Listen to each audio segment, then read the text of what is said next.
Pilipinas, ang oras po natin, alas 6:35 ng gabi. Eto na ang mag-partner na mas paliliwanagan tayo pagdating sa batas.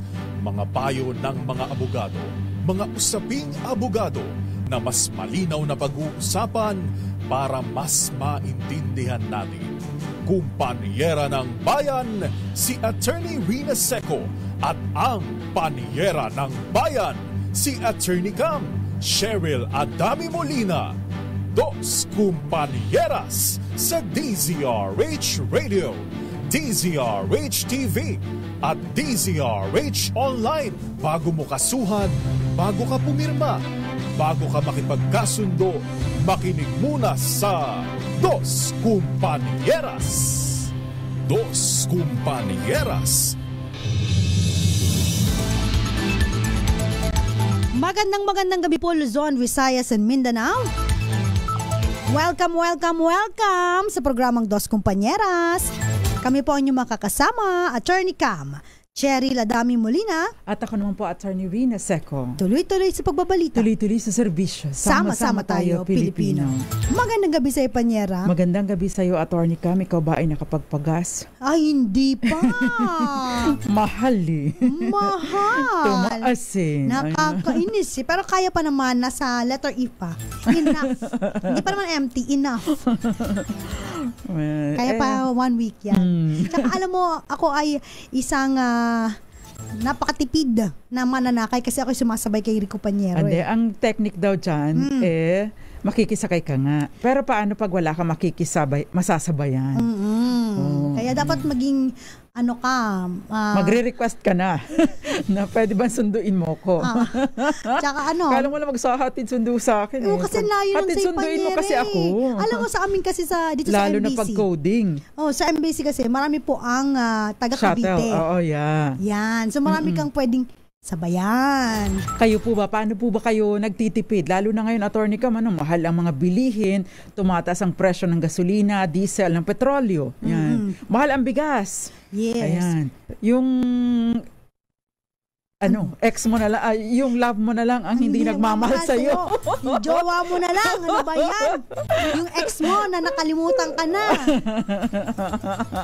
Diba? Wala pang hugot yun, joke lang. Walang hugot yun. Pero yung mga tinamaan, alam na. Bukol. Kaya napakaganda po ng ating topic ngayon. Hindi po tungkol sa usaping pag-ibig. Hindi kami magaling dyan. Hindi kami eksperto dyan. Pero ito, yung usaping salawahan pa rin, Attorney Cam. Dalawahan. Dalawahan, hindi sa puso, kundi sa bentahan. Yun. Dos Kumpanieras. Minsan nga kapag may mga nagtatanong sa atin yung mga love advice, mga may kinalaman sa family code. Yan, yung mga question. About sa mga legal questions din po. Pero pag usapang puso, heart advice, parang no comment, gano'n. Si Attorney Cam po ay nasa TikTok. Malapit nang mag 1 million. So, i-follow nyo na kagad. Tagal ko nang hindi nga nag-ano doon, Panyera. Ayan mo, tatalunin kita, Attorney Cam. Although last year pa ako, pero isa lang yata ang laman ng TikTok ko. Dahil wala akong pagkakataon. Pero may pagkakataon po kayong i-follow si Attorney Cam. Oo, ayan. Pasensya na.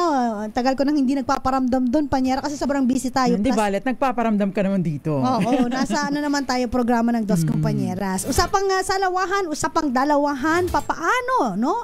Kung halimbawa kayo po ay nakabili ng property, pero hindi lang pala kayo ang nag-iisang bumili nito. Oo, salawahan din pala, Attorney Cam. Oo, napakasalawahan ng seller na ito. Ano ang dapat gawin kung ang lupang nabili mo ay nabili ng iba? Luluha ka na lang ba? Either ikaw ang nauna o ikaw ang pangalawa. Ayan, pero kasi ano na yung mga remedies mo? Dahil syempre, Attorney Cam, in the past, tinalakay na natin, no? Sino ba ang mas may karapatan? Yan. Kaya nga doon sa ating malakas, no, kung alam niyo po ang kasagutan sa sino ang prioridad sa mga bumili ng property kung nagkaroon po ng double sale, bang mag-message po kayo sa aming DZRH Dos Kumpanieras Facebook page.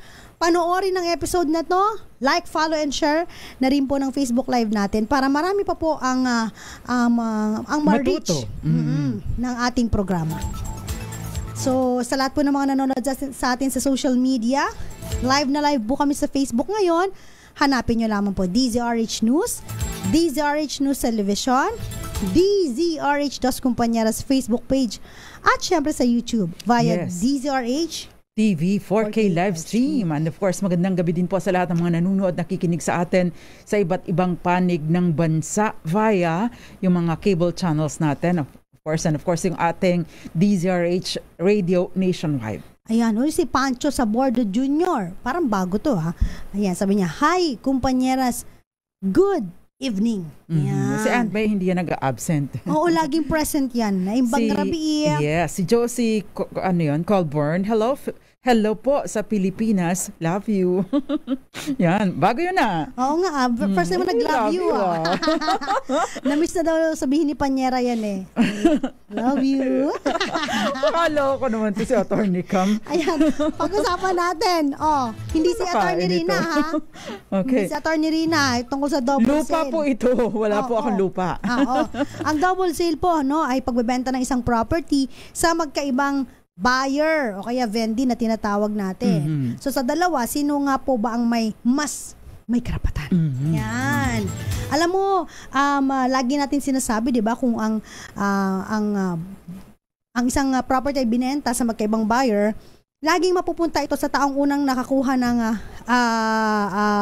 na iparehistro in good faith. In good faith. Okay. Yan. Lagi pong tatandaan at kasi bininiscuss na din naman natin ito in the past, no. Article 1544 ng Civil Code. Ayan, ang sinabi ni Atty. Cam, una, nagparehistro in good faith. Kung hindi na iparehistro ng dalawa, anong susunod, Atty. Cam?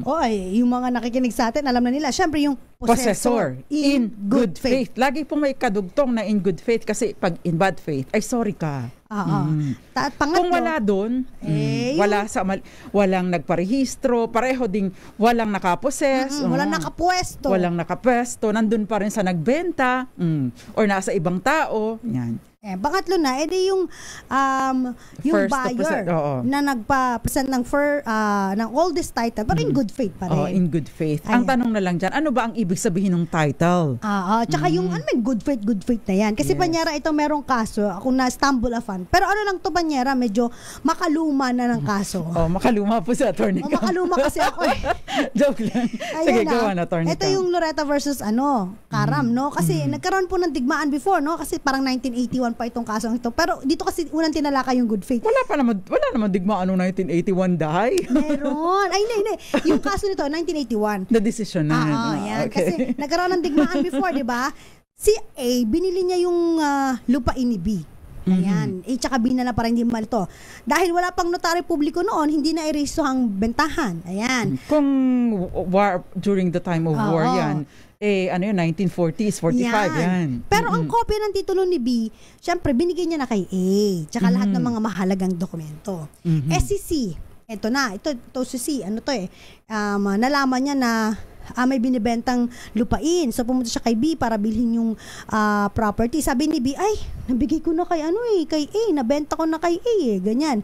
May abogado nagsabi na, ay, wala yung epekto, wala yung visa. Oo, kasi naman hindi pa naparehistro. Ayan. So ang ginawa nila, parang Panyera nagsabi sila na because of war nawala yung yung titulo, kaya reconstruct sila ng another titulo. At naparehistro ito ni C. Yan. Ngayon, sabi ni A, hindi kami po ang kasi pinapaalis na sila dun eh. Kami po ay tunay na may-ari. Sabi ni B. Ay, sabi ni C. Sorry, sabi sa Article 1544. Yan. 1544. Sabi niya, kung sino ang unang nagparehistro, siya ang may-ari. Ang sabi ng korte, oops, teka lang, may nakalimutan ka. Ang sabi doon, kung sino ang unang nagparehistro, in good faith. In good faith. Ang tanong salbahe naman ni attorney. Di ba? Ang salbahe naman ni attorney dyan sa kasong yan. Correct. Sabi ng Korte Suprema, ikaw si, alam mo na binenta na ito ni A. Sinulsulan nyo pa siya na kumuha ng bagong titulo, ikaw ay in bad faith. Kasi alam mo na meron ng unang bentahan. Kaya hindi papasok dito yung Article 1544. Yes. May mga pagkakataon kasi na hindi talaga nag-a-apply ang 1544. Lalo na, Attorney Cam, other than yung in bad, syempre, nag-a-apply yung 1544 kasi yun, usapin ito ng good faith, bad faith. Pero yung sitwasyon na registered prior to yung first transaction ay unregistered, pagkatapos yung second transaction ay registered, hindi po rin nag-a-apply yung 1544. Ito ay dagupan property something. I forgot the case. Issue naman ito, Attorney Cam, na nagkaroon ng auction yung second buyer. Nabili niya sa auction. Anyway, itutuloy natin ang talakayan later on dahil marami ka pang i-discuss, Attorney Cam. Tsaka, so yun po pag sinabing good faith, walang alam. Inosente ka.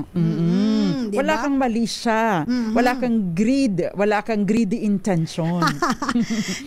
In short, hindi ka nagsasapang. Hindi ka aware, wala kang kaalaman na ito palang property ito ay naibili na o naibenta sa iba. Kasi kung halimbawa, meron kang kaalaman kahit ikaw pa rin ang kahit hindi pa nare-rehistro, kiss ka na rito, ikaw ay bad. Bad case, Ayun. Dos Compañeras. Kaya yung mga usaping double sale, kaya ito ang napili ko, Panyera, kasi may tanong sa atin ukol sa property na ibenta, dalawa ang bumili. Marami yan, paulit-ulit ang mga tanong, Attorney Cam. Yung iba ay hindi, magkakaiba yung facts. Kasi actually po, kahit pabagaman at sa unang tingin ay pareho lang ito, issue ng double sale. Maiba po ng konti, matwist po ng konti yung facts, naiiba po ang applicable na legal provision. Kasi may mga double sale din ni Panyera na halimbawa, ako ay may-ari ng property. Tapos si Attorney Rina Seco ay binigyan ko ng SPA na magbenta rin ng property. Pareho kami nakabenta. Dalawa silang bumili, papaano na? Sino na ang mauuna? Si Rome Asuncion, sabi niya, unang binentahan, hindi po sa lahat ng pagkakataon Hindi po sa lahat ng pagkakataon ay siya ang laging nananaig, yung unang buyer. Ayan. Although, Attorney Cam, kasi kapag ka first buyer, hindi ka pa pwede maging in bad faith kasi unang-una, wala namang transaction na nauna sa'yo.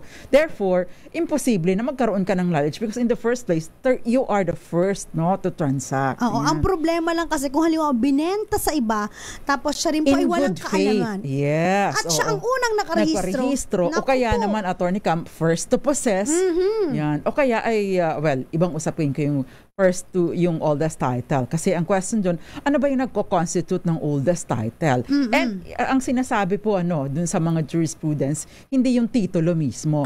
Anything, any katibayan or ebidensya ng paglilipat ng pagmamay-ari. Ano yun? Pwede yung acknowledgement receipt kahit wala kayong deed of sale. May acknowledgement receipt na nagsasabi dun, ito, si Attorney Cam ay nakatanggap ako mula kay Attorney Cam ng 1 milyong piso bilang kabayaran dito sa lot 1, 2, 3, 4, 5. Di ba? So yun po ay katibay. Ito po ay nagfo-form part. O ibig sabihin ay itinuturing ito titulo for purposes of yung sa third na sitwasyon na first to present the oldest title. So hindi po yung oldest titulo na torrents, yung parang yung karapatan na nagsasabi. Pwede yung hindi notaryado na deed of sale. Kasi pag ito naman ay notarized, Attorney Cam, maari itong mag-fall doon sa second, yung possession.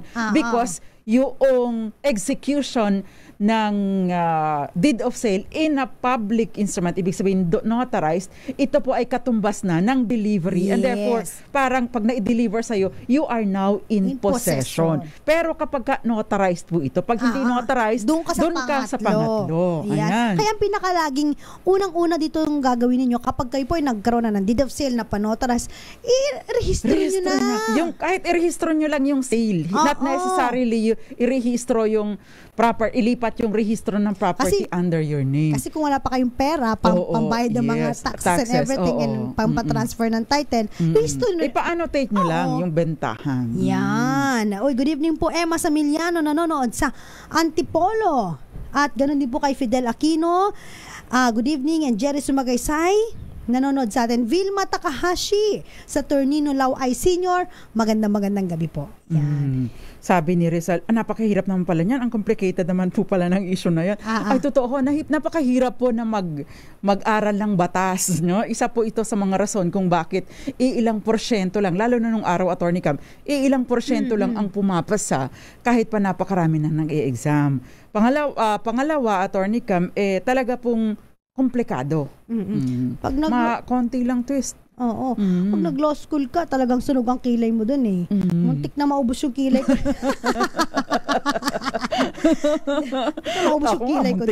Muntik ko na maubos ang kape sa mga tindahan eh. Baka magpatato na ako ng kilay nun. Panahon na yun. Anyway, magandang gabi po sa inyo. Melina Valente Jr., gayon din si Daniel Catuba Laguno, at si May Sanchez, at gayon din Tita Ami Miraflor Garcia, si Angelo Carpio na nanonood sa atin sa Rome, Italy, si Rain, Cathy Rain na buyer in good faith. Lahat po yun, buyer in good faith. No? Alin po doon? Sasabihin nyo lang po kung alin yun. Anyway, Angelo Carpio at Mami Belen Rivera, JH ni Rasog and Kenneth Arevalo, at Raymond Botalon. Gayon din, Attorney Cam, si Eva Duques at Carmelita Nanyawa Dula. At yun, pwede po kayong, may tinatanong kasi siya kung paano konsulta sa atin ng personal. Dito po ang opisina namin sa DZRH. Hanapin nyo lang po. Pag nakita po nyo yung Star City, hindi po doon. Doon po sa katabi nun. Sa Aliw tapos MBC. Yan. Basta hanapin po ninyo ang Star City, hindi po kami doon, pero nasa tabi po kami noon. Ayan. Ipin nyo na lang po, pwede nang lakarin. Ayan. Again po, sa ating malakas siya, sino ang prioridad sa mga bumili ng property kung nagkaroon po ng double seal? Tatlo po yung binanggit namin. Sino po yung pinakauna? Yes. Yung number one. Number one. Parang DZRH. Napasok namin yun. Richelle Adarlo Andres Revilla, kagabi, Attorney Cam, hindi daw natin nabati si Miss Marilu Di Guzman. Tama ba ako, Marilu Di Guzman? Hindi daw natin nabati. Anyway, Mary Lily Matawaran, and of course, si JC Son Fernandez at G. Almogquera Monbits, Andrea Anarna, magandang gabi sa inyo.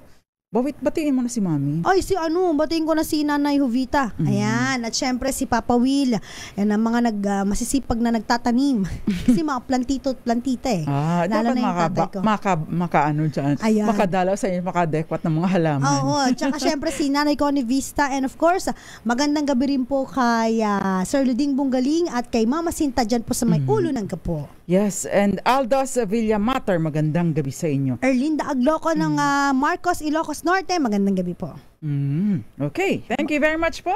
Magbabalik po ang Dos Kumpanyeras. Ilan po muna mga paalala. Diyan lamang po kayo. Sasagutin po namin yung mga katanungan. Siyempre yung mga iba pang kaso na tatalakayin namin. Kaya, wag maglilipat ha. Dito lang po kayo. Ayan. At ang maglilipat?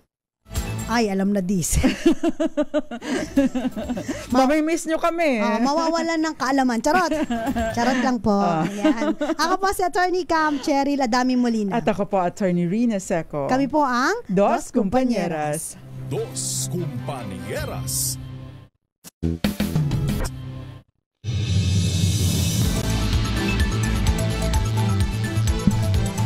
Nagbabalik po ang programang Dos Kumpanyeras. Kasama pa rin po ang mga panyera ng bayan, Attorney Cam Cheryl Adami Molina. At ako po, Attorney Rina Seco. Pinag-uusapan pa rin po natin ang mga bentahan na dalawahan, salawahan. May sumasagot ng letter A. Letter A? Letter A daw, sabi ni Miss Diabes Palorina. Para may multiple choice tayo. Letter A. Parang letter B at letter C. Magandang gabi muna sa Fiesta Community sa San Rafael, Tarlac City. Si Dennis Bonagua, magandang gabi po sa inyo. Akala ko sila nagfe-fiesta, pero yun pala, Fiesta Community. Yan. Recap lang tayo ha. Sino ba yung prioridad pagdating po sa bentahan ng dalawahang buyer? Nagkaroon ng double sale. Double syempre. Or triple or quadruple. Basta lumagpas sa isa. 2 or more sales. Involving the same property, involving the same persons. Ng buyer, no? Yan. So, ito na, Panyera. So, number 1, again po, ang unang-unang priority, yung una pong makakapag-rehistro in good faith. Yan po ang priority. Yan. Kung wala First lang to nun, register in good faith. kung wala lang nun, edi yung first possessor in Good faith. Yung pangatlo, kung walang nakarehistro, Walang possessor. walang umuko pa, no? Aha. Wala sa kanila na umuko pa, ay syempre, yung unang makakapag-present ng matandang, mas naunang titulo. Ayan. No? Title could be, hindi yung Torrance title, kundi yung pagpapakita na nakuha, nabili niya, or siya na ang nagmamayari ng property. Ayan. Kaya ang hinahanap po natin, yung unang-unang nagparehistro in good faith. Yan. Kasi yun yung pinaka-top priority. The rest kasi, order of priorities kasi yung pinag-uusapan natin eh. Ito yung order. Pero ang pinaka-priority, parehistro mo. Yes. Kaya lagi namin sinasabi, kung halimbawa, nagkaroon na po ng bentahan ng lupa at meron na kayong deed of sale, notarized na, rehistro nyo na. I-rehistro niya ka. Take note po, yung magkaiba po yung rehistro ng sale at rehistro ng property o rehistro sa titulo. Yung rehistro ng sale, ibig sabihin ay pinapa-rehistro nyo yung inyong transaction. Pinapa-annotate nyo. Nagkakaroon kayo ng notice doon sa titulo ng property na nandoon sa possession, sa custody ng Registry of Deeds na, ito, binili na ni Attorney Cam noong October 24, 2023.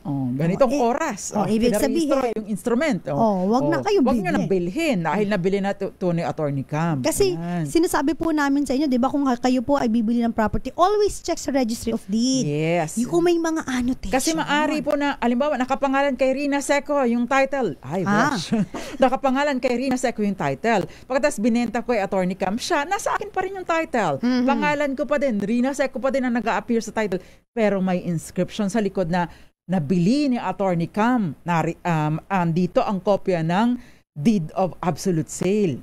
So, nasa akin ang title, pero kay si Attorney Cam ng may-ari at pinarehistro niya yung bentahan.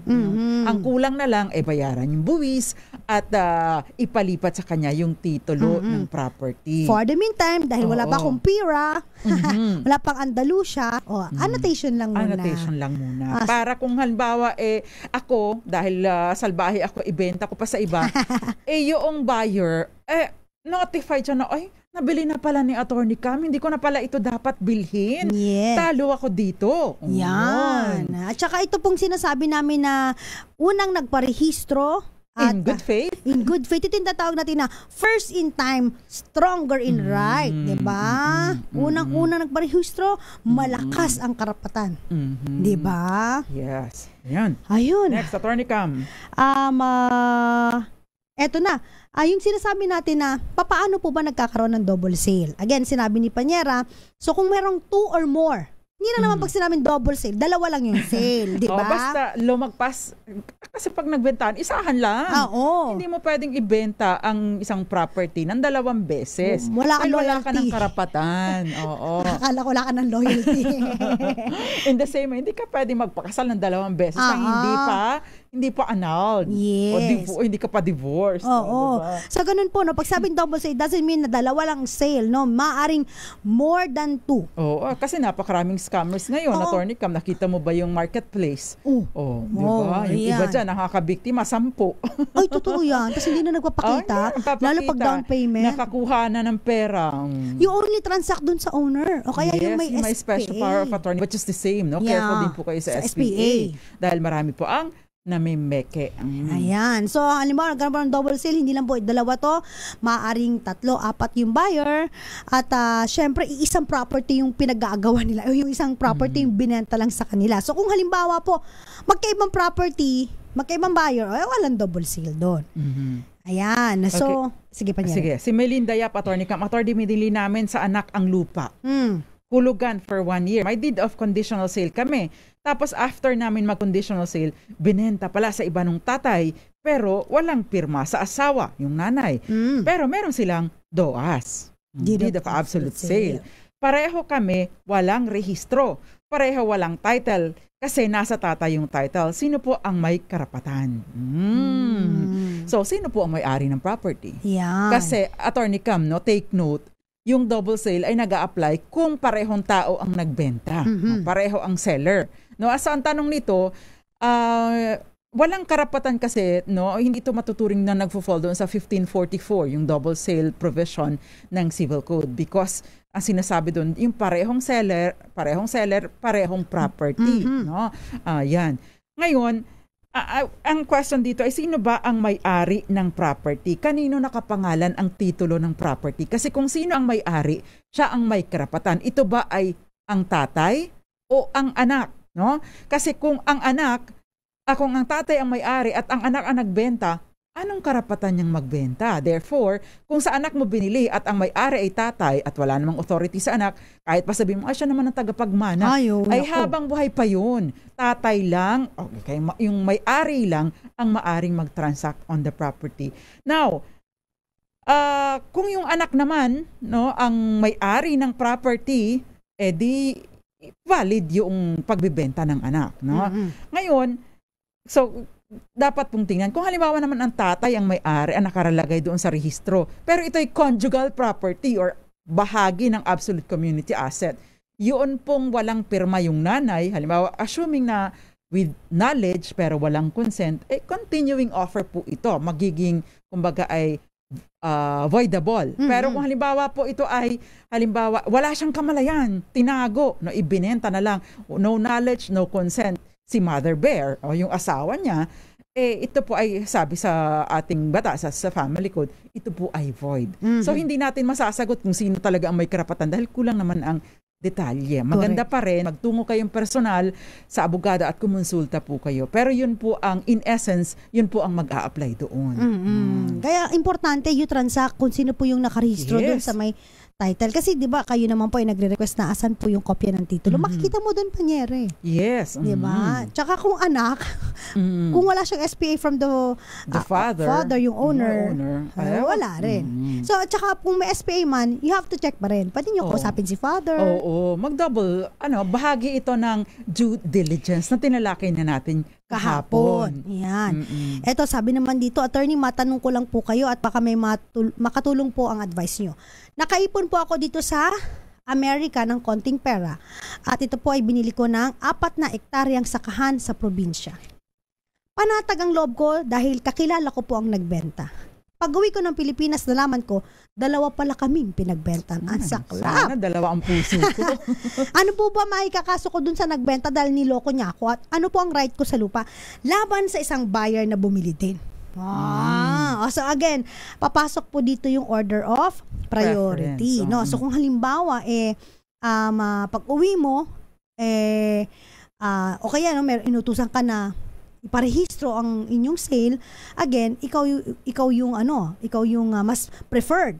Pero kung halimbawa wala, sino yung possessor? Baka naman nakapwesto na doon yung bumili. So maaaring siya ang mabigyan ng preference. Ngayon, kung halimbawang siya ang nabigyan ng preference, ano ang pwede mong ikaso doon sa nanloko sa'yo o sa mga nagbebenta po ng mga ng 2 na sa mga buyer po. Tandaan po ninyo, maaari po kayong makasuhan ng estafa. Yan, pinaparusahan po ito ng revised penal code dahil ito po isang uri ng panluloko. Yes, at ang parusa po sa estafa, depende po sa value na denggoy. Sabi nga ni Kenneth Arevalo, denggoy. Yung naloko. Depende po sa damage doon sa taong na-damage. So again po, kakibat po ng requirement ng pagpaparehistro, kailangan wala kang kaalaman, ikaw ay in good faith na hindi ito ibinenta pa sa iba. Ayan, dahil kung bad faith ka, sorry ka na lang. Yan. Si Rose Tagodina, attorney good PM pa, may nabili po yung lola ko na lote, meron pong deed of sale. Notarized po at nasa amin yung titulo. Namatay yung lola ko na hindi na pa-register yung titulo. Yun po pala, bago niya nabili ang lupa, meron na po pala nauna nakabili at doon po sila nakatira. May deed of sale po sila, hindi notarized. Pwede po ba habulin namin sa kanila yung lupa? Salamat po. Yan. Maganda na mag-consult ka na ng abogado. Bakit? Medyo komplikado na ito. Kailangan personal at face-to-face interaction with the lawyer kasi mag-i-interview. But, better ask, nung nabili ba ng lola mo, nandoon na ba nakatira yung unang buyer? Kasi pangalawang buyer sila . nandun na ba nakatira yung unang buyer? Kasi due diligence requires, no? Na pag may ibang nako-occupy sa property, hindi ka man lang nagtanong, binili mo na lang. The presumption is hindi ka in good faith because hindi ka nag-exercise ng due diligence. Aba, kung ang seller ay hindi yun ang nakatira dun sa property, teka lang, bakit binibenta sa akin to, bakit nandyan ka, 'di ba? Yun ang unang dapat na ginawa ng lola mo. But of course, kailangan po ninyong magkonsulta sa abogado kasi alam mo, Attorney Cam, pagka nandoon na yung nakatira yung first owner, first buyer, hindi ka na in good faith noon dahil hindi ka nag-due diligence. Tsaka ikaw ba naman bibili ka ng property tapos hindi mo sisilipin, tapos pag may nakita iba, ano yun, di mo tatanungin? Ano po kayo dyan? Oo. Si Diwani Art Ved, Attorney Cam, saan po daw ni Pap magpare-annotate? Ayan. Sa Registry of Deeds na nakakasakop doon sa lugar kung saan located ang property. Kung ang property ay nasa Timbuktu, sa Timbuktu ka. Kung sa Maynila, sa Maynila. Kung sa Cavite, wag kang puntang Mandaluyong. Yun, kung saan located. Yes, ayan. Good evening po kay Celia Sawit at nanonood sa Palawan, Leo Cervantes Havares. At si Havares. Si Verhelo Deres, Attorney Cam, nanonood siya sa, ano basa doon? Make in Japan. Make in Japan. Zoraida Falyurina and Nyohong Montes. Si Ma'am Zoraida Falyurina, nanonood siya sa atin, Attorney Cam, sa TV, nakikinig sa radyo, at nagpe-Facebook pa. So, thank you very much. Uy, thank you. Magandang gabi din po kay si Art Pax. Yan. Good evening po. Si Val Figueroa, sabi niya, sino ang may karapatan sa original copy ng title if multiple buyer? Syempre po yung di ba, kapag halimbawang ikaw bumili, kukunin mo yung titulo. Oo, diba? Dapat po, kapag kapagado na, ibig sabihin fully paid, kaliwaan kayo. No? Bigay yung titulo. Kung ibabayaran nyo ng cash, dapat mag-execute na rin tayo ng document. Ibigay nyo na rin sa akin. No? Yes. Dapat po ay complete doon from the time na nagkakabayaran kayo, complete turnover of documents. At kung may annotation po, gawin nyo. Halimbawa, may annotation, may lien, o may, halimbawa, lease spend. Huwag nyo bibilin pag may lease pendants. Kung halimbawa, may adverse claim, gawin yung requirement, cancel mo muna yan, patanggal mo muna yan. O kaya may annotation mortgage. Anong status nito? Ipa-cancel mo muna yung mortgage bago ko bilhin. Kasi baka mamaya, Attorney Cam, paano kung yung mortgage na i-foreclose, 'di ba? Paano ka na? 'Di ba? Take note, registered ang mortgage, ibig sabihin, kumakabit doon sa titulo, no, doon sa property, yung obligasyon na nabuo bago mo pabilhin. Kaya wag bibili ng ganun. Correct. Si Geraldine Terol, sabi niya, good evening mga attorneys. Paano po magparehistro ng lupa? Kasi may nabili po kami ng asawa at hanggang ngayon, hindi pa namin na ililipat sa amin ang titulo kasi medyo mahal po ang patitulo. Medyo matagal na rin po namin nabiling lupa pero yearly po kami nagbabayad ng tax. Ayan. So kung halimbawa po, nakabili na kayo ng lupa, ang tanong, meron na po ba kayong deed of sale na panotarize na po ba? Kasi po, kung halimbawa papatagalin nyo pa yan, medyo lalaki po ang penalty. Kasi po minamandato ng batas, kung halimbawa kayo po ay nagkaroon ng bentahan, within 30 days, kailangan mabayaran po sa BIR yung capital gains tax within 5 days. Fifth day of the month. Fifth day of the following month. Yes. Fifth day of the month following your transaction. Yes, kailangan bayaran ng documentary stamp tax. Otherwise, magpa-penalty po kayo. Yes. Ato, si Mr. San Costo, dapat po ba ipa-register yung property kung nagma-monthly amortization pa lang? Paano pong ibig sabihin nagma-monthly amortization siguro kayo? Panyera, yan? Installment? Amortization, nila. Pwede kasi naka-mortgage Yes. No? Alam mo, kung nag-constitute kayo ng mortgage, yung property acquisition ang tinatawag dyan. Pag ganyan po, wala pa po, hindi pa nakapangalan sa inyo yan kasi yung titulo nakasangla pa sa bangko. Pagtapos nyo na pong ayan, pwede na po. Yes. Thank you very much, Attorney Cam. Magandang gabi po muna. Ito, may question din si Joven Baptista. Sabi niya ganun. Sa amin po yung lupa, nabili namin sa dating may lupa na buo. Tapos na high blood siya. High blood. Sabi, hindi niya binenta sa amin at problem na ngayon, matagal na ititulo sa amin. Good PM po. Ano po? Kumbaga, kung halimbawa nabili na ninyo, pagkatapos may deed of sale kayo, or kahit hindi nyo pa napatituluhan, basta may deed of sale kayo at legit yung mga perma doon, no?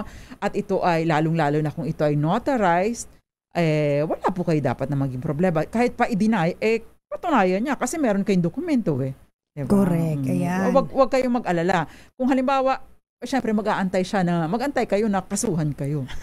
Diba? Pagka kinasuhan kayo, saka kayo sasagot. Pero habang wala namang kaso, kahit pa sabihin, hindi ko yung tunoong binenta, hayaan mo lang siya. Diba? Again po, yung una nagparehistro ng sale in good faith, yan po ang pinaka-priority, number one priority po, no, pagdating sa mga bentahan na maramihan, dalawahan o maramihan.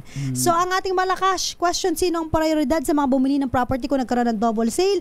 Pakisagot naman po, dahil mamaya mamimili na kami ng mananalo. 2 winners po ng tig 500 pesos sa DZRH Dos Compañeras Facebook page. I-PM po tapos pa screenshot na rin kung na-like, follow, and share po ang aming Facebook page. Ayan. Magbabalik po ang Dos Compañeras. Silan munang mga paalala. Diyan lamang po kayo. Si Rose Tagodina, sasagutin natin yung question niya kasi yung nakabili siya ng not Rose Tagodina, si Josie Summer, yung property na nabili, hindi pa natapos ng owner bayaran sa home mortgage. Binasok po kasi sa SSS Housing for OFW pero nakamatayan niya. Ang tanong niya, pwede pa kaya namin itong iparehistro sa Registry of Deeds kahit hindi pa bayad ang home mortgage? Yan, sasagutin natin yan. Sa pagbabalik po ng Dos Compañeras. Ikaw na, pakilala ka, partner. Ako pa si Attorney Rina Seco. Babalik po kami, Attorney Campo. Diyan lamang po kayo. Dos Compañeras. Dos Compañeras. Nagbabalik po ang Dos Compañeras, kasama pa rin po mga panyera ng bayan. Attorney Cam Cheryl Adami Molina. At ako po, Attorney Rina Seco. Magandang gabi, Dennis Bonagua. Ayan, nanonood sa atin. At meron tayong nabitin na question kanina. Meron tayong nabitin na question.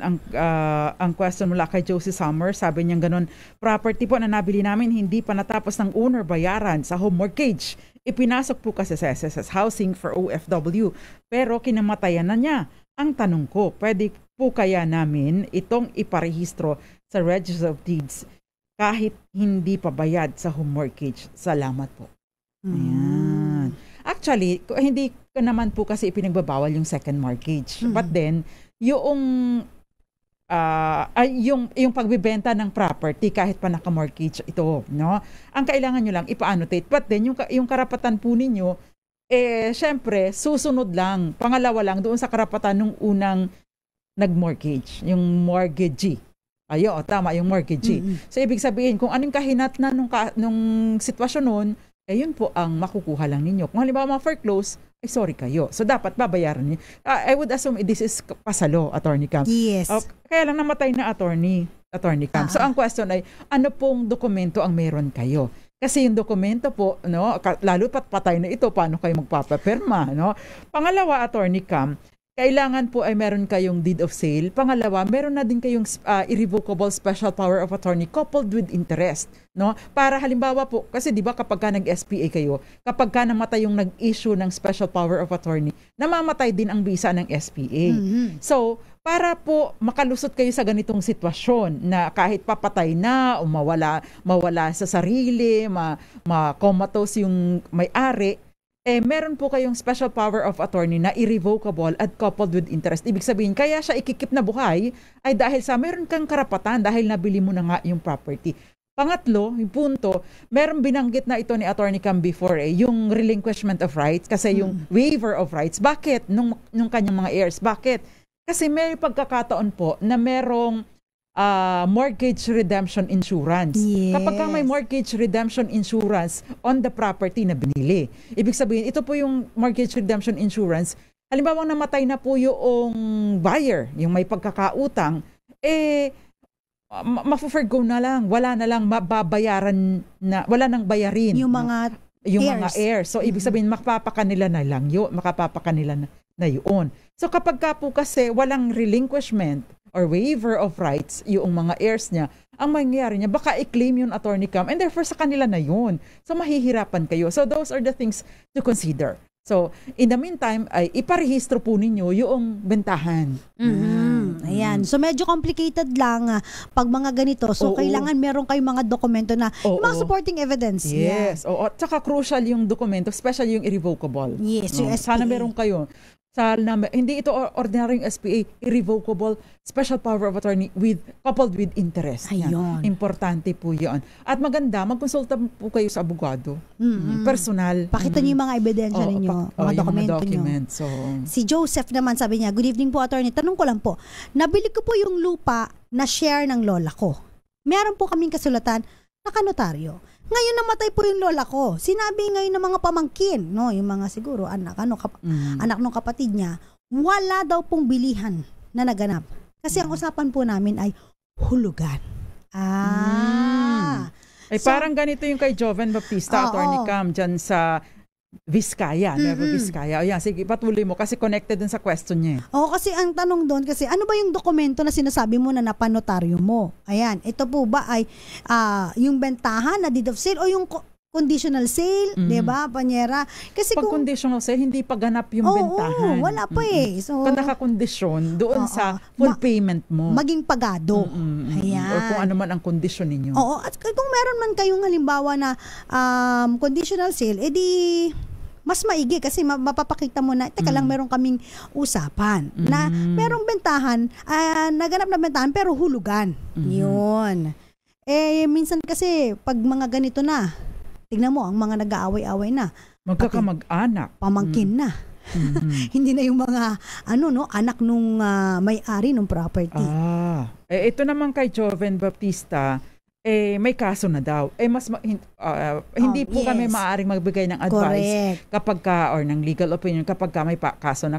Take note po, ito yung mga general discussions lang.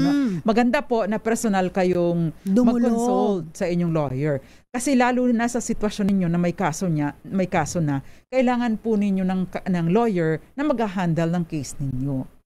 Ria Soto, magandang gabi po. Good evening. Vertudes Daniel at si Federico Bagisi, Val Figueroa. Ayan, magandang gabi po. Si Alma Palisok Romerde, wala daw title ang property niya. Paano? Pwede daw bang ibenta? Pwede naman kung may bibili, pero syempre, pagka meticulous ang bibili niyan, mahihirapan kang magbenta. Tsaka, kasi ang maganda pag titulado yung property, mas mahal ang value. Makaka-demand ka ng value kung ano yung prevailing rate. Kaya lang kasi pagka hindi kasi titled, hindi titulado, mataas kasi yung risk para sa buyer. Alam mo, tsaka Panyera, yung mga nagbebenta po ng mga nanluloko po, ha? Ayan. Hindi naman ito nanluloko. Yung mga, wala lang, yung mga double sale, yung mga bentahan na ganyan.